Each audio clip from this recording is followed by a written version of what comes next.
प्रभु यीशु जी के महान सामर्थी नाम से मैं आप सबको जय मसीह कहता हूँ। आज की सुबह बहुत अच्छा दिन बीत रहा है। भोर को मैं उठ गया था, सबके लिए प्रार्थना किया। विशेष करके मैं नेपाल के लिए प्रार्थना कर रहा था कि प्रभु जी, जहाँ हम लोग माइटी मिरेकल मिनिस्ट्री करने जा रहे हैं, उसके लिए ये माइटी मिरेकल मिनिस्ट्री के द्वारा कलीसिया स्थापित करना हमारा लक्ष्य है। एक्चुअली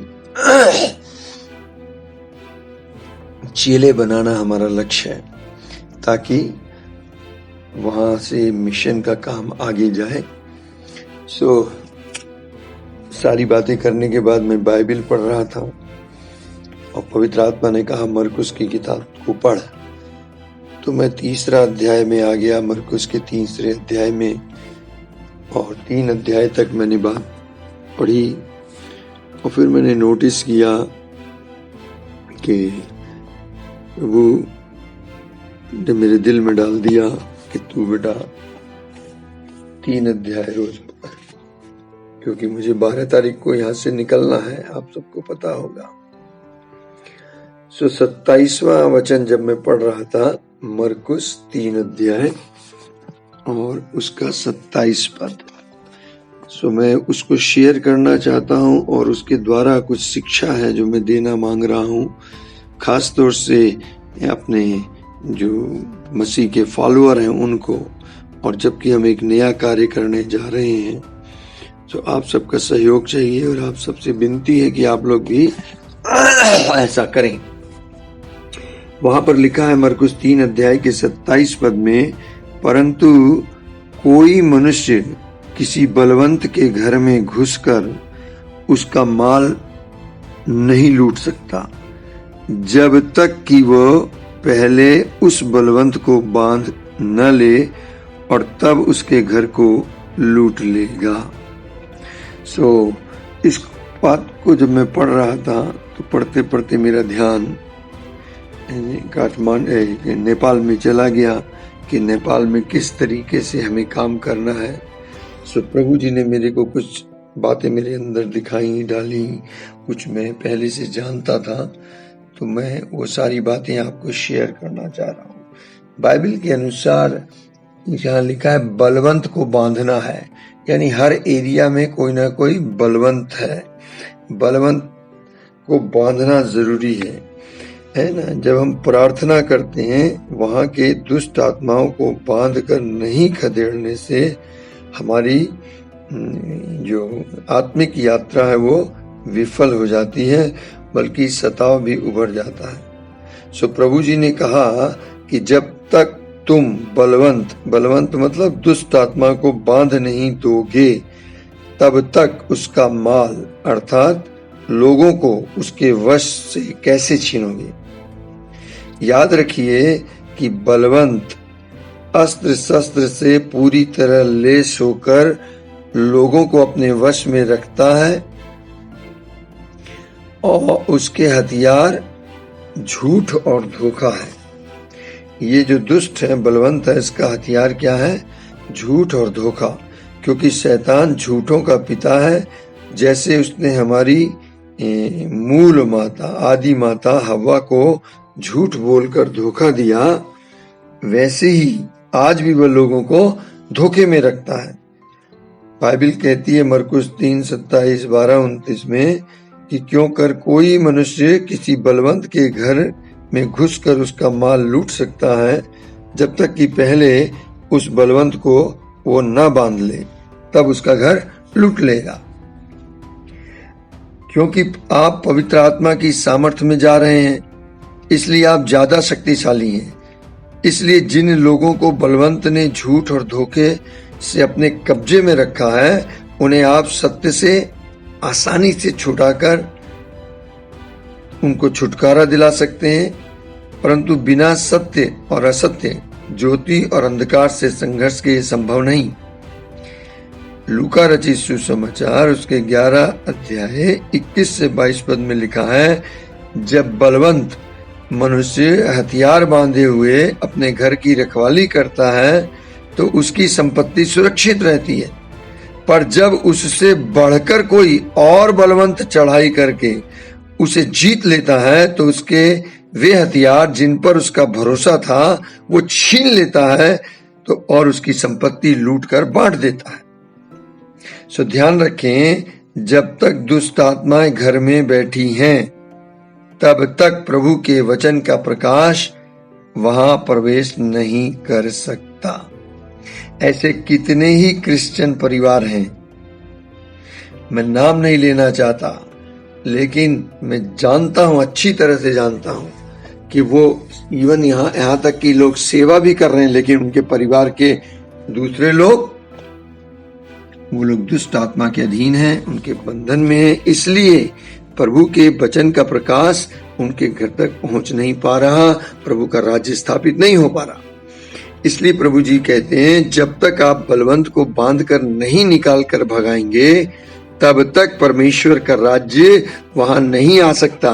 किसी भी घर में प्रवेश करने से पहले प्रार्थना यात्रा द्वारा सारे दुष्ट आत्माओं को बांधिए और उनके गढ़ों को ढा दीजिए और उनकी सारी कल्पनाओं को जो परमेश्वर के विरुद्ध है उन्हें भी कैद कीजिए। ये सारी प्रक्रिया प्रभु यीशु के नाम से, परमेश्वर के मेमने के लहू से, प्रभु जी के वचन से, परमेश्वर की महिमा और अपनी गवाही से कीजिए। बाइबल में वर्णन है मत्ती 12 अध्याय 28-29 में, यदि मैं परमेश्वर की आत्मा की सहायता से दुष्ट आत्माओं को निकालता हूं तो परमेश्वर का राज्य तुम्हारे पास आ पहुंचा है। या क्यों कर कोई मनुष्य किसी बलवंत के घर में घुस के उसका माल लूट सकता है, तब तक कि पहले उस बलवंत को बांध न ले तो उसका घर लूट लेगा। यहाँ ध्यान रखने, बलवंत का घर क्या है, दुष्ट का घर कौन सा होता है? दुष्ट का घर मनुष्य का हृदय होता है, द हार्ट ऑफ मैन, है ना। आपको याद है मत्ती 12:44 में प्रभु ने क्या कहा, जब दुष्ट आत्मा कहती है मैं अपने उसी घर में जाऊंगी जहां से निकली थी, लौट जाऊंगी। जब वो लौटती है तो उसे सूना झाड़ा बुहारा साफ सुथरा पाती है, तो बाइबल कहती है वो अपने साथ 7 दुष्ट आत्माएं और ले आती है और उस मनुष्य की हालत पहले से बदतर हो जा रही है। तो मनुष्य का हृदय, वो शैतान कहता है ये मेरा घर है, बलवंत उसे अपना घर कहने की कोशिश करता है। लेकिन प्रभु यीशु मसीह कहते हैं मैं तेरे हृदय के द्वार पर खटखटाता हूं, मेरी आवाज सुन के खोलेगा तो मैं आऊंगा। आप देख रहे हैं लड़ाई क्या हो रही है। शैतान कह रहा है ये मेरा घर है, प्रभु कह रहे हैं मेरा घर है। तो मनुष्य का हृदय वो परमेश्वर का घर होना है, ना कि दुष्ट का। आपके पड़ोसियों के घरों में जो फाटक दुष्ट आत्माओं के प्रवेश के लिए स्थापित किए गए हैं उन्हें बंद करना हर एक विश्वासी का काम है। आपको याद है परमेश्वर ने आशीष दिया इब्राहिम को और कहा तेरी संतान शत्रु जो शैतान है के फाटकों पर प्रबल होंगे। उत्पत्ति 22 को अगर आप पढ़ेंगे 17 पद से, इस कारण तेरा वंश अपने शत्रुओं के नगरों का अर्थात उनके फाटकों का अधिकारी हो और पृथ्वी की सारी जातियां अपने को तेरे वंश के कारण धन्य मानेंगी क्योंकि तूने मेरी बात मानी है। यदि आप विश्वासी हैं तो दुष्ट आत्मा निकालना, उनको भगाना आपका फर्स्ट अधिकार है, प्राथमिक अधिकार है, फर्स्ट प्रेफरेंस है। बाइबल कहती है मरकुस 16 अध्याय उसके 17 पद में, विश्वास करने वालों में ये चिन्ह होंगे कि वे मेरे नाम से दुष्ट आत्माओं को निकालेंगे। मैं यहाँ पर आपको और डिटेल समझा दूं कि 3 प्रकार के संघर्ष होते हैं। पहला, मानसिक स्तर पर संघर्ष करना पड़ता है। बाइबल कहती है इस संसार के ईश्वर ने अर्थात शैतान ने नाश होने वालों की बुद्धि को अंधा कर दिया है।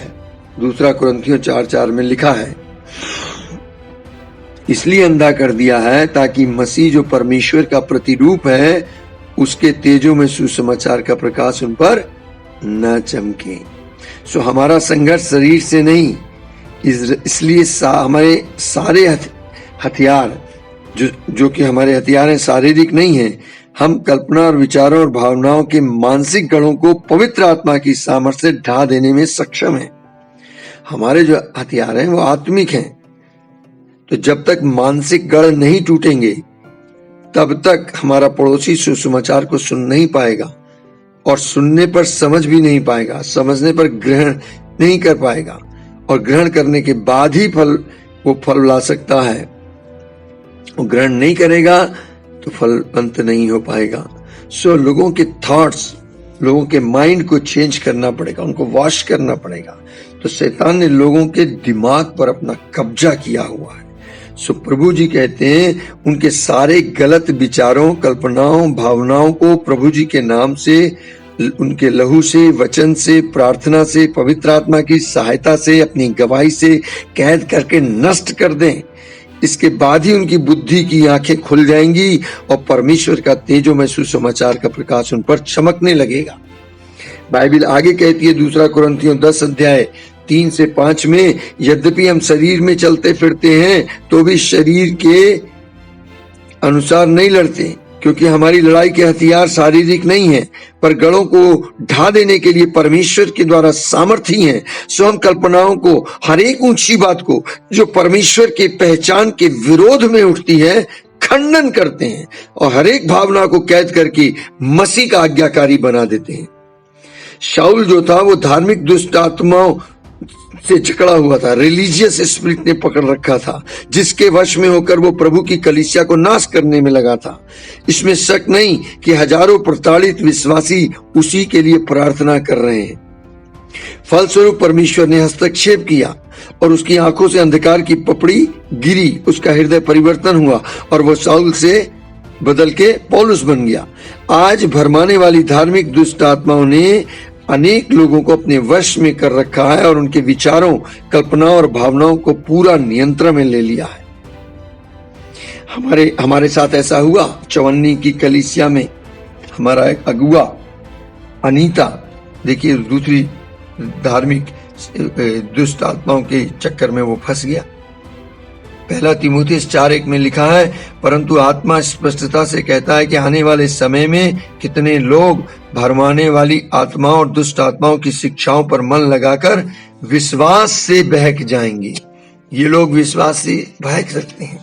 इन विचारों के गढ़ों को जो परमेश्वर के विरुद्ध है, उनका खंडन करना परम प्रधान के याजकों का पहला कर्तव्य है।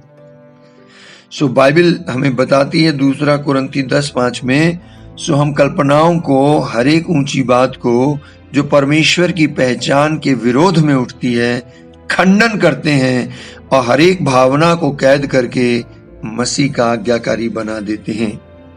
यदि गलत विचार वाले व्यक्ति आपके सामने हैं तो आप आत्मिक हथियारों से उसके गलत विचारों के गढ़ों को ढाते जाइए। दूसरा मानसिक स्तर होता है रिडीमिंग द कल्चर, यानी जो सांस्कृतिक स्तर होता है।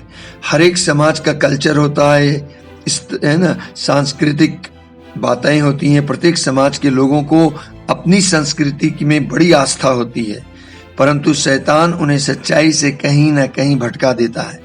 किसी को नदी, पत्थर, पहाड़, पेड़ की पूजा करने में भेज देता है, तो किसी को कब्र में चादर चढ़ाने, तो कहीं ईसाइयों को चर्च में प्रति संडे, प्रति संगति मूक दर्शक की नाई चर्च में बैठा देता है, जिससे वे जाकर सब जातियों के लोगों को शिष्य बनाने में असमर्थ हो जाते हैं।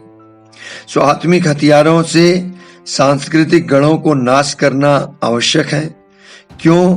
क्योंकि उनके नाश किए बिना समाज को स्वतंत्रता नहीं मिलती। आपको याद है प्रेरितों की काम 19 अध्याय, अगर आप उसको 11 पद से पढ़ेंगे तो संत पौलुस इफिसियों के नगर में पहुंचता है।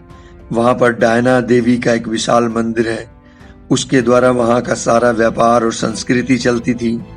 वहां पर कुछ झाड़ा फूका करने वाले लोग भी थे, है ना। उन्होंने प्रभु जी और पौलुस के नाम से दुष्ट आत्मा निकालने की कोशिश की, है और दुष्ट आत्माओं ने उनकी पिटाई की और नंगा करके भगा दिया।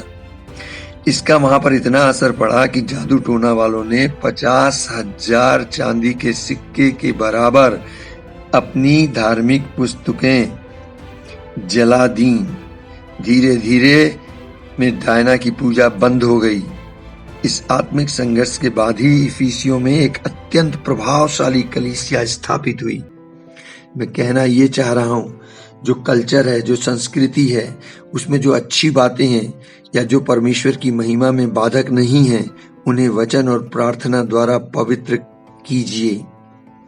है ना, बाइबल में लिखा है 1 तिमोथी में 4 अध्याय के अंदर संत पौलुस तिमोथी को समझाते हुए कहते हैं कि ऐसा समय आ जाएगा, लोग ब्याह करने से रोकेंगे, शादी विवाह से रोकेंगे, भोजन की कुछ वस्तुओं से परे रहने की आज्ञा देंगे, जिन्हें परमेश्वर ने इसलिए सृजा है कि विश्वासी और सत्य के पहचानने वाले उन्हें धन्यवाद के साथ खाएं, क्योंकि परमेश्वर की सृजी हुई हर एक वस्तु अच्छी है, कोई वस्तु अस्वीकार करने की योग्य नहीं, पर यह कि धन्यवाद के साथ खाई जाए, क्योंकि परमेश्वर के वचन और प्रार्थना के द्वारा वो शुद्ध हो जाती है। नए नियम में अन्य जातियों पर केवल 2 या 3 बातें सौंपी गई, है ना। अन्य जातियां अपने कल्चर में हैं, आप देखें वो बिंदी भी लगाती हैं, सिंदूर लगाती हैं, मांग भरती हैं, मंगलसूत्र पहनती हैं, चूड़ी पहनती हैं। तो एकदम से आप उनको ये ना कहें भैया तुम अपना मंगलसूत्र उतार दो, मांग भरना बंद कर दो, चूड़ी उड़ी कुछ नहीं पहनोगी, बिल्कुल विधवा जैसी रहोगी। ये सब बातें उनको मत कहना। क्यों कि जब अगुओं की मीटिंग हुई और उसमें ये बातें बताई गई कि अन्य जातियां जब प्रभु में आ रही हैं तो हम उनको क्या दें, क्योंकि उनके इस तरीके की भावनाओं से परिवार में विघ्न पैदा हो जाएगा, लड़ाई हो जाएगी, हस्बैंड पत्नी को संगति में आने नहीं देगा, तो फिर बनता काम बिगड़ जाएगा। तो वहां पर बाइबल बताती है प्रेरितों की पुस्तक में 15वें अध्याय में आई थिंक 19 से 20 पद पढ़ना, वहां लिखा है कि मेरा ये विचार है कि अन्य जातियों में से जो लोग परमेश्वर की ओर फिरते हैं, हम उन्हें दुख न दें, परंतु उन्हें लिख भेजें कि वे मूर्तों की अशुद्धताओं और व्यभिचार और गला घोटे हुए के मांस से और लहू से परे रहें। यानी उन्हें व्यभिचार नहीं करना है और मूर्तों पर जो चढ़ावा है उसे नहीं खाना है, और जो नॉन वेज खाना है तो उसमें लहू को निकाल देना है, लहू समेत नहीं पीना है, खाना है, क्योंकि वे सबसे स्वतंत्र होने पर भी मैंने अपने आप को सबका दास बना लिया। संत पौलुस कहते हैं मेरे पास ये सब बातें जानता था, लेकिन मैंने तुम सब के लिए अपने आप को स्वतंत्र किया और अपने आप को सबका दास बना दिया है, ताकि मैं अधिक लोगों को खींच लाऊं। मैं निर्बलों के लिए निर्बल बन गया, ताकि निर्बल को खींच लाऊं, कि मैं सब मनुष्यों के लिए सब कुछ बना हूं, कि किसी न किसी रीति से कई एक का उद्धार कराऊं। 1 कुरिन्थियों 9 अध्याय 19 पद और 22 पद को पढ़ना।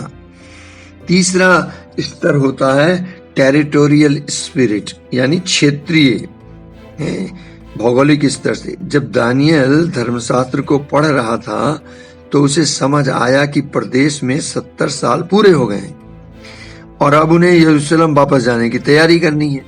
सो उसने उपवास और प्रार्थना शुरू किया। 3 सप्ताह बाद एक स्वर्गदूत ने आकर दानियल को बताया कि उसकी प्रार्थना पहले दिन ही सुन ली गई थी, परंतु पारस के प्रधान ने मुझे आकाश में रोक लिया था। फिर माइकल ने आकर मेरी सहायता की, तब मैं आने पाया हूं, और अब मुझे यहां से यूनान जाना है, और अब यूनान देश का प्रधान रास्ते में संघर्ष करेगा। दानियल 10 अध्याय पढ़ना, वहां मिल जाएगा आई थिंक 12 पद से आगे। मैं कहना ये चाह रहा हूं, हर क्षेत्र के हर एरिया का ऊपर एक प्रधान होता है। जैसे पारस का प्रधान था, यूनान देश का प्रधान था, तो हर एरिया का एक प्रधान होता है। फॉर एग्जाम्पल हम अभी माइटी मिरेकल मिनिस्ट्री करने जा रहे हैं नेपाल में, तो जिस क्षेत्र में मैं वहां करने जा रहा हूं उस क्षेत्र का एक प्रधान होगा। सो मुझे यहीं से उस प्रधान को बांधना है, उस बलवंत को बांधना है, मेरी बात समझ रहे हैं मैं क्या कहना चाह रहा हूँ? मैं इसमें आप सबका सहयोग चाहता हूँ और आपको ये बता रहा हूँ ताकि आप सच्चाई को समझें और फिर मेरे साथ प्रार्थना में इन्वॉल्व हों। मैं हर एक को ये बात नहीं बता सकता, ये चर्च में प्रचार मैं इस तरीके से नहीं कर सकता, अन्य जातियों में प्रचार नहीं कर सकता, लेकिन चूंकि अब आप फॉलोअर हैं जीसस के, अब चेले हैं, चेले एक साथ जुट होकर ये प्रार्थना करेंगे। तो इस तरह हर क्षेत्र में शैतान के प्रधान होते हैं। आपके क्षेत्र में एक या अनेक बलवंत जरूर तैनात होंगे जो वहां की गतिविधियों पर नियंत्रण रखते हैं। इफिसियों 6:12 में लिखा है, क्योंकि हमारा ये मल्ल युद्ध लहू और मांस से नहीं है, परंतु प्रधानों से और अधिकारियों से और इस संसार के अंधकार के हाकिमों से और उस दुष्टता की आत्मिक सेना से है जो आकाश में है। तो आप देखो यहाँ 4 लेवल में आप शैतान के लोग हैं, प्रधान, अधिकारी और अंधकार के हाकिम और दुष्टता की सेना जो आकाश में है। बिना क्षेत्रीय ताकतों को तोड़े कलीसिया अधोलोक के फाटकों पर प्रबल नहीं हो सकती। Are you listening? Understand this thing.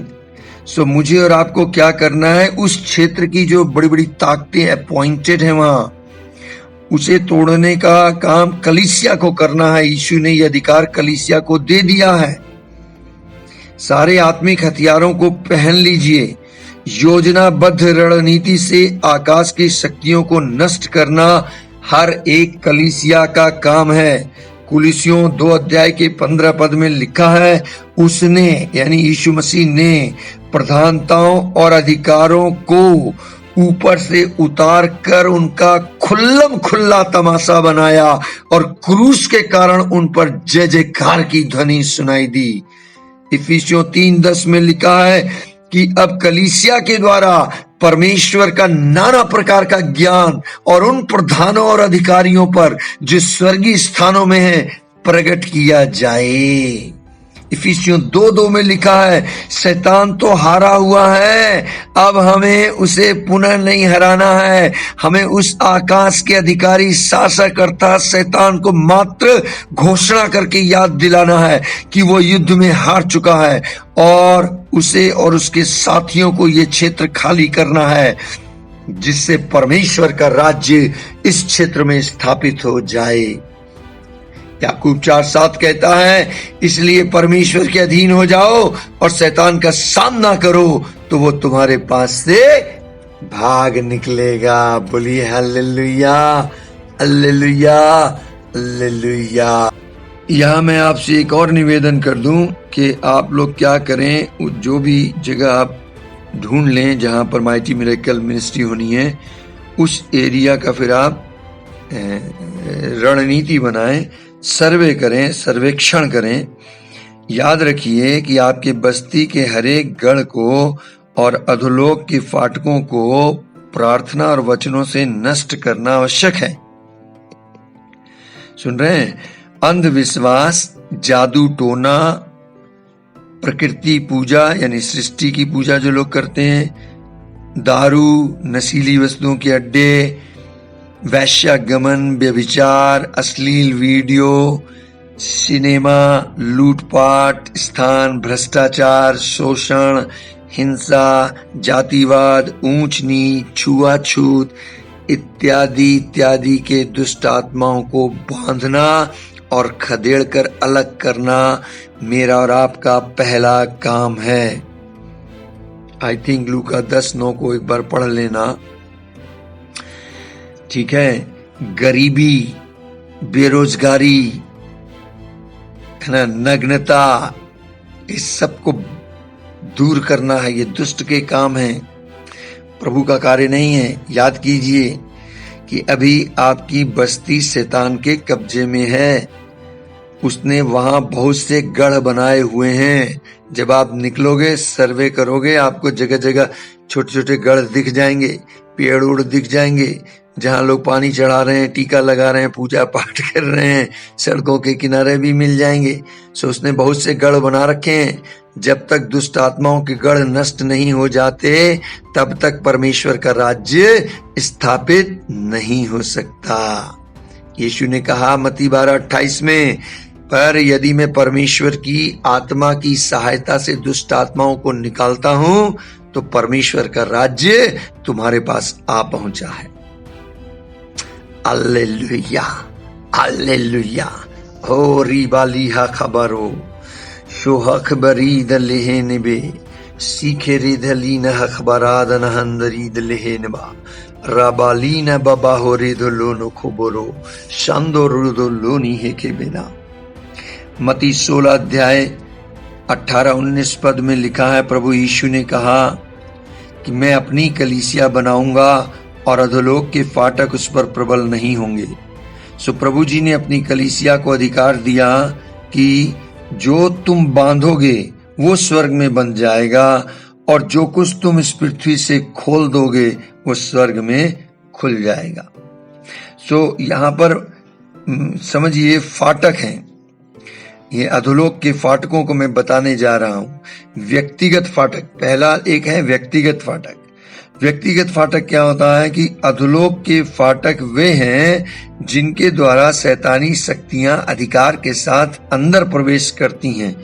जब कोई अपने घर में शराब पीने लगे, व्यभिचार करने लगे, झूठ बोलने लगे, चोरी, हेराफेरी, बेईमानी करे, अश्लील तस्वीरें देखे, भ्रष्टाचार का धन का उपयोग करे, टेलीविजन, नेट, गलत चीजें देखने लगे, अंधविश्वास करे, ऐसी शक्तियों को जब आप महिमा देने लगते हैं, उनके लिए जब आप अपने घर का दरवाजा खोल देते हैं, अर्थात जिस जगह आप रह रहे हैं उस जगह को और अपने आप को जब आप खोल देते हैं, आपका घर आपका शरीर है, तो इनडायरेक्टली आप ये कह रहे हैं कि ईश्वर है ही नहीं। तो फिर अधोलोक का फाटक खुल जाता है, जिससे अशुद्ध आत्मा यानी दुष्ट आत्मा आपके घर में, आपके शरीर में प्रवेश करने लगती हैं। ध्यान रखना कि ये फाटक स्वेच्छा से खोले जाते हैं, परंतु बिना मध्यस्थता की प्रार्थना के बंद नहीं किए जाते। सो दुष्ट आत्माओं को यहाँ से प्रभु के नाम से, प्रभु के वचन से, प्रभु के लहू से, अपनी गवाही से, पवित्र आत्मा की सामर्थ्य से बांध कर बाहर निकाला जाता है और ये हर एक साधारण विश्वासी का अधिकार है।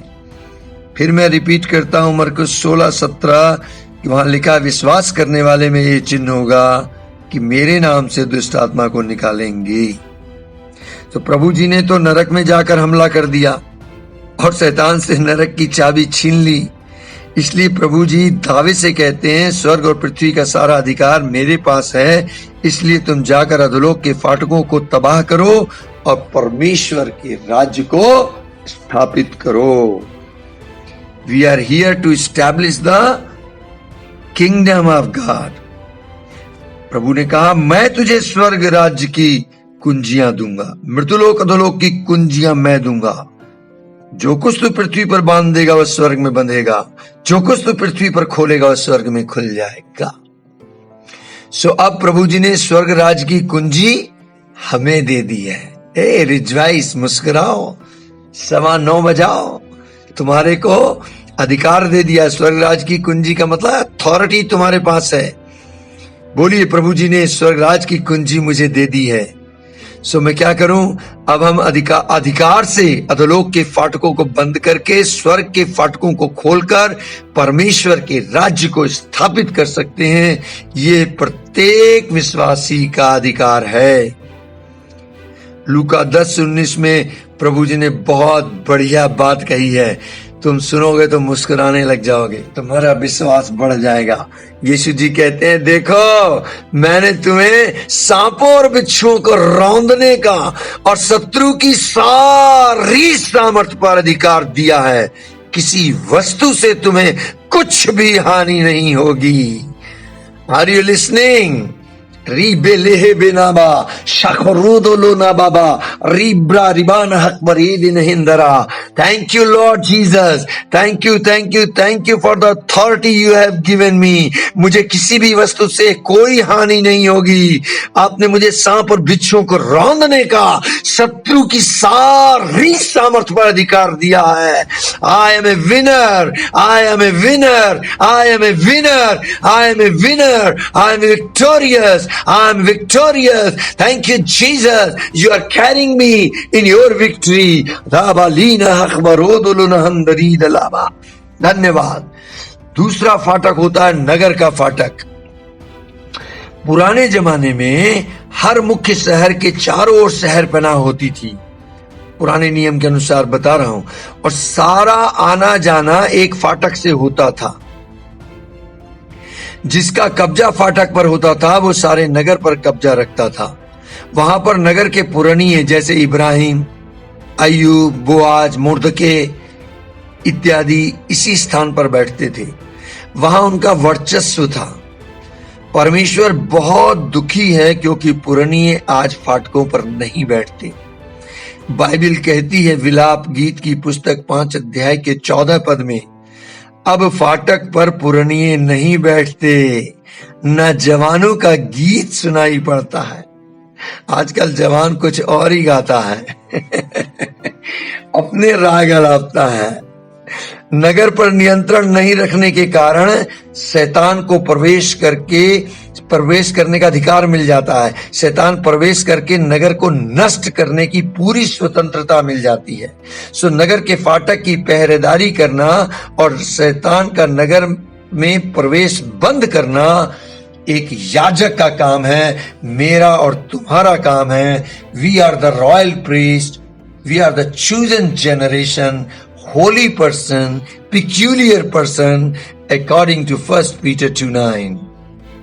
सो याद रखिए कि नाश करने वाला दुष्ट आपके नगर को नाश करके उजाड़ करने के लिए निकल चुका है. यिर्मयाह 4:7 में लिखा है, एक सिंह अपनी झाड़ी से निकला, जाति जाति का नाश करने वाला चढ़ाई करके आ रहा है.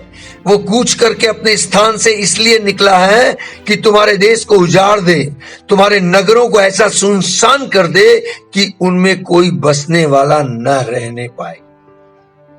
आपने देखा लॉकडाउन में, है ना, वो कौन सी बीमारी आ गई, सारे नगर शहर सुनसान हो गए.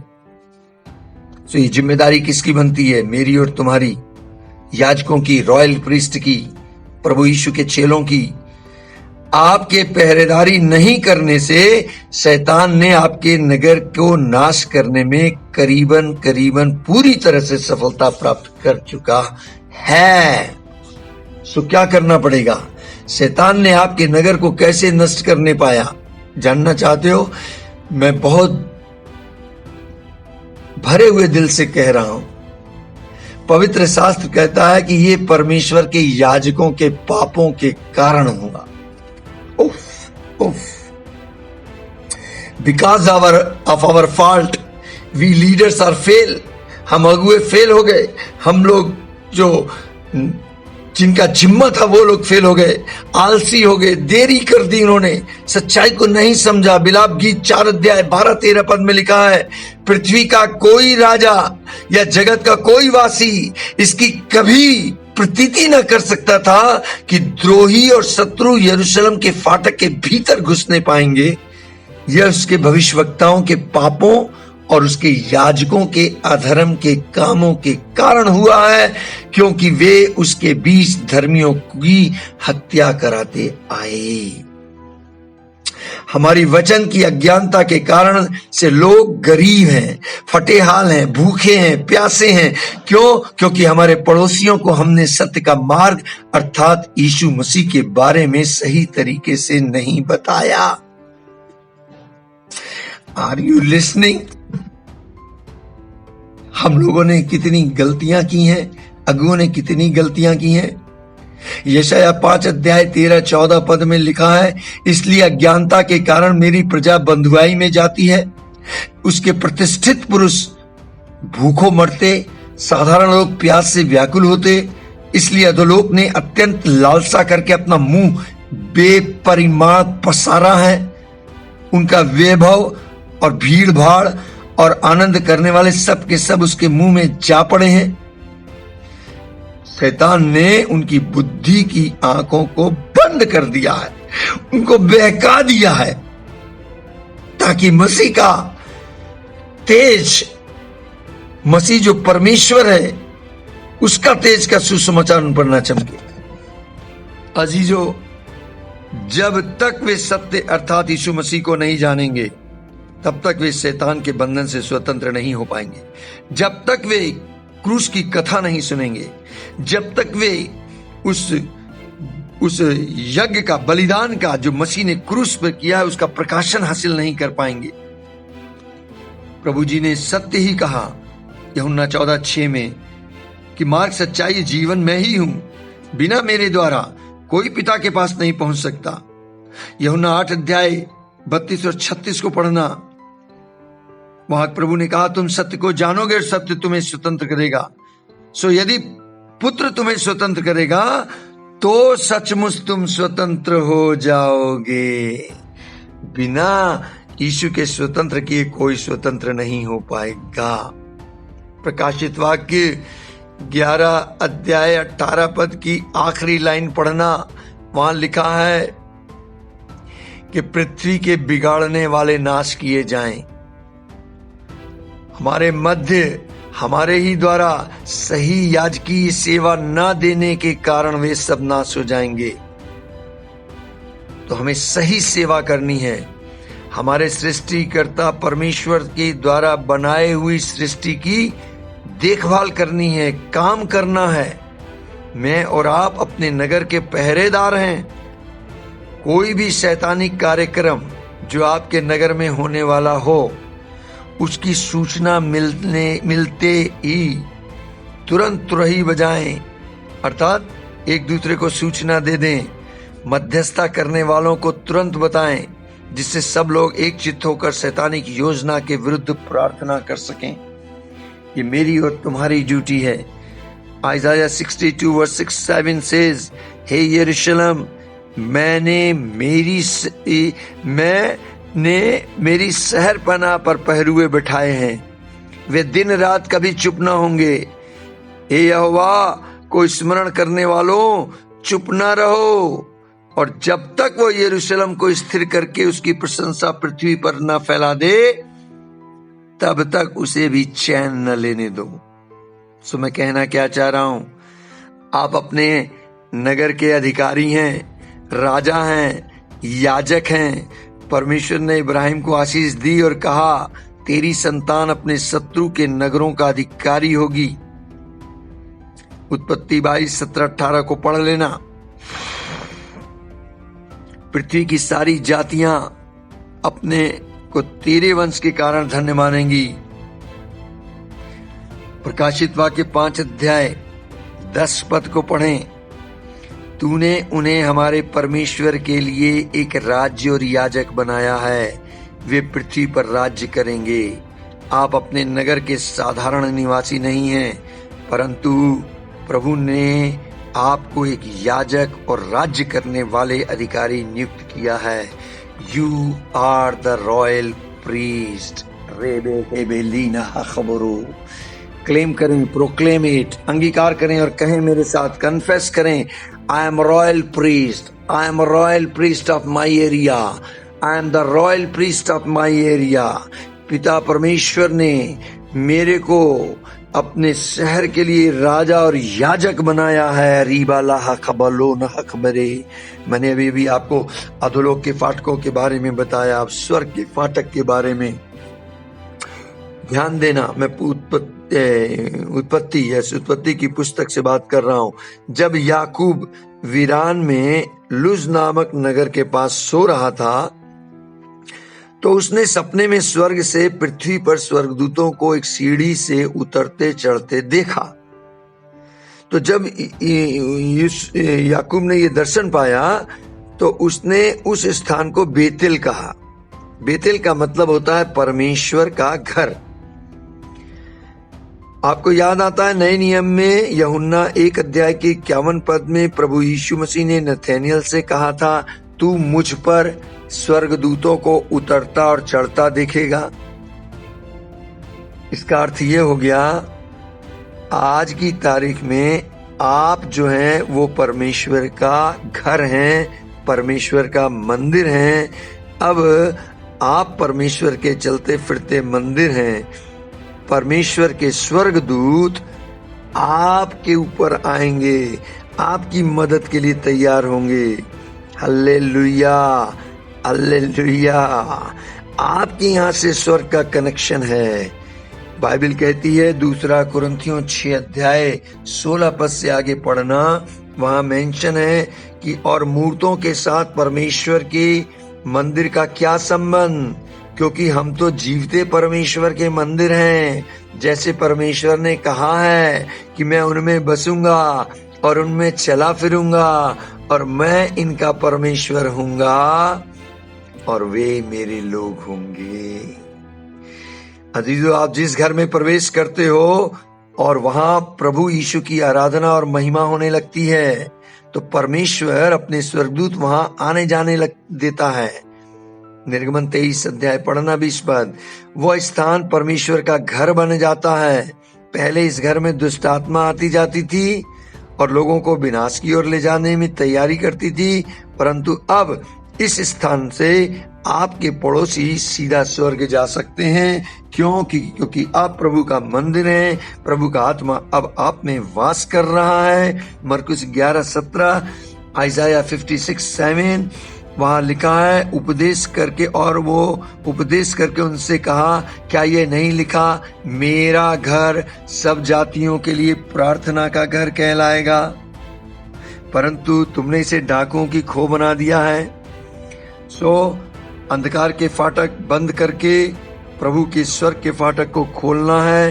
परमेश्वर ने आपको आपके नगर में इसलिए रखा है कि आप उसके हित के लिए प्रार्थना करें, प्रयास करें, क्योंकि नगर के हित में आपकी हित छिपा हुआ है।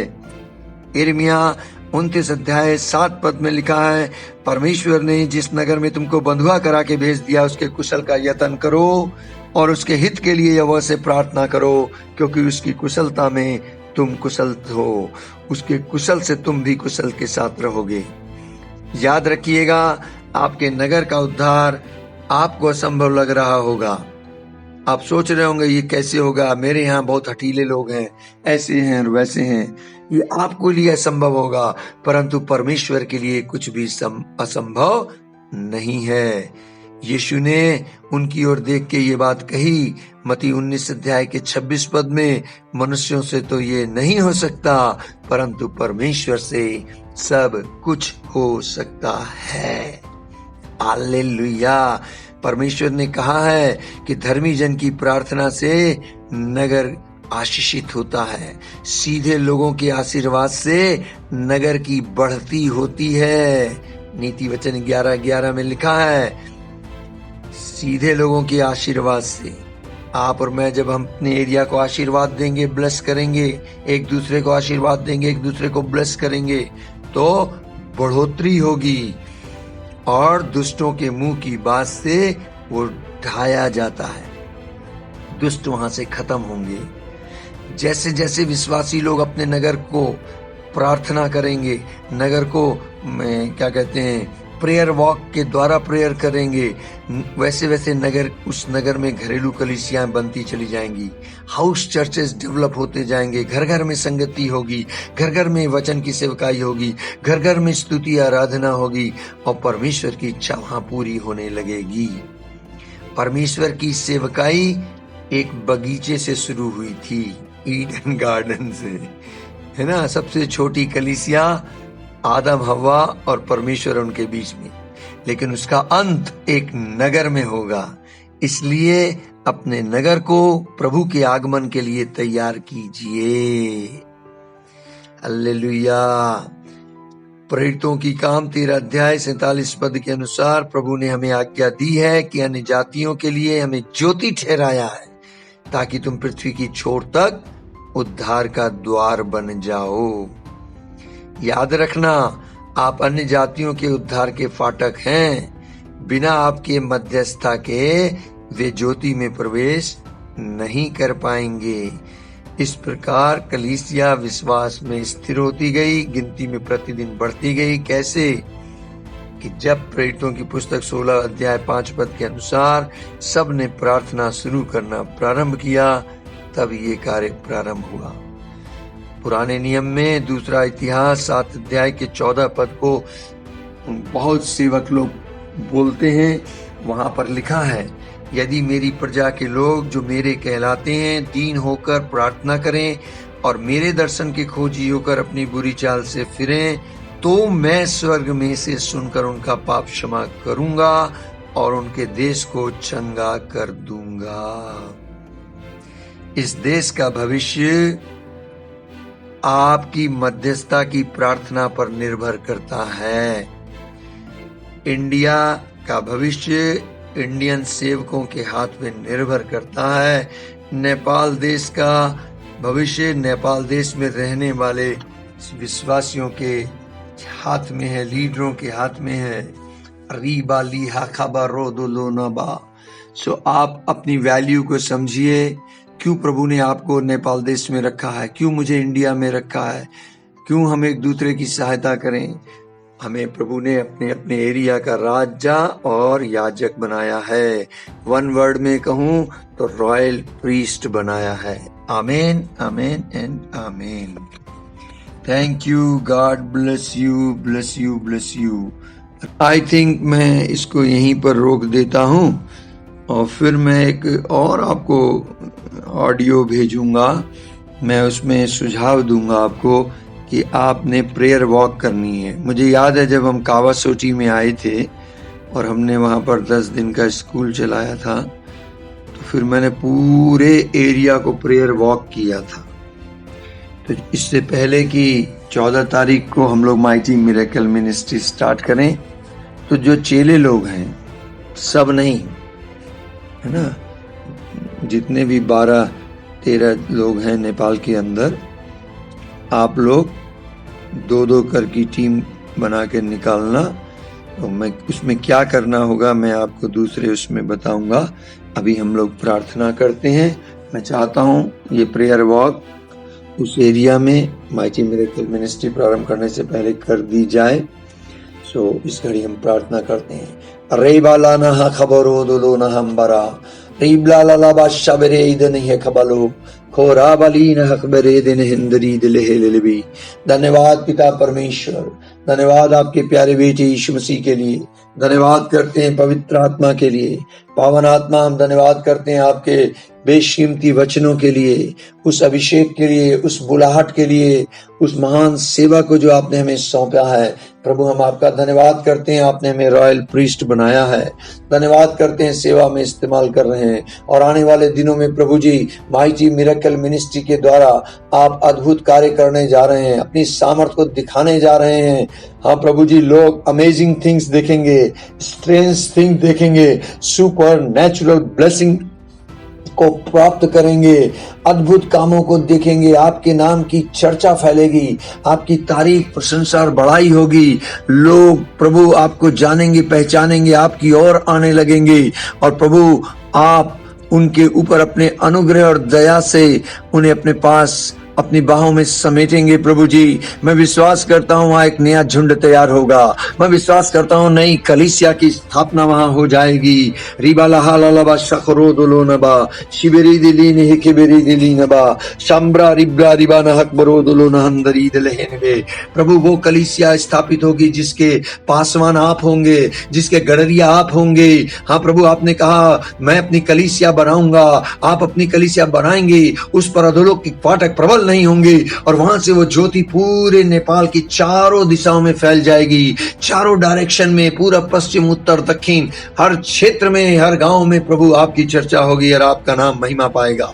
पिता आपकी महिमा के लिए हो जाए प्रभु जी। मैं अपने साथियों के साथ आपने जो चेले दिए उनके साथ मिलकर ये प्रार्थना एक मन से होकर करता हूं प्रभु यीशु मसीह के महान समर्थी नाम से। आमीन, आमीन और आमीन।